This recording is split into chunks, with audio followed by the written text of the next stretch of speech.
انسان کی عقل کیسے مضبوط ہو؟ مان لیجئے بہت دن تک آپ نے اپنی عقل سے صحیح کام نہیں لیا، آپ کے ماں باپ آپ کو بھی نہیں سکھا سکے، تو اب کیا کریں؟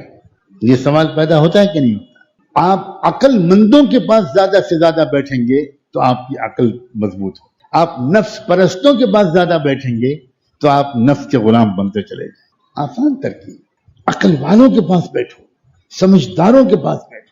ہر دیندار کا سمجھدار ہونا ضروری نہیں ہے، میں لفظ سمجھدار بول رہا ہوں، میں دیندار نہیں بول رہا، سمجھ رہے ہیں؟ ہر دیندار کا سمجھدار ہونا بالکل ضروری نہیں۔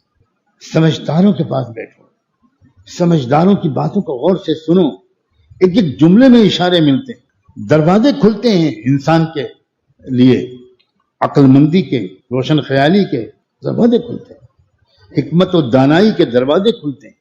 جب انسان عقل والوں کے پاس زیادہ بیٹھتا ہے، ان کی باتیں سنتا ہے، ان کی تحریریں پڑھتا ہے، ان کے تجربات سے واقف ہوتا ہے، ان کی تاریخ پڑھتا ہے، تو انسان کی اپنی عقلی سطح تھوڑی تھوڑی بلند ہونی شروع، پھر اس کو نفس کی ہر بات کو عقل کی روشنی میں ماننا یا نہ ماننا یہ فیصلہ کرنا آسان۔ اسلام کی قدر عقل والے ہی کر سکتے۔ اسلام کی قدر، اسلام کی عظمت کی گہری سمجھ، ہر شریعت کے حکم کی جو بلندیاں ہیں، جو بلند خیالیاں ہیں، جو گہرائیاں ہیں، وہ صرف وہ لوگ سمجھ سکتے ہیں جن کی عقل تیز ہوتی ہے۔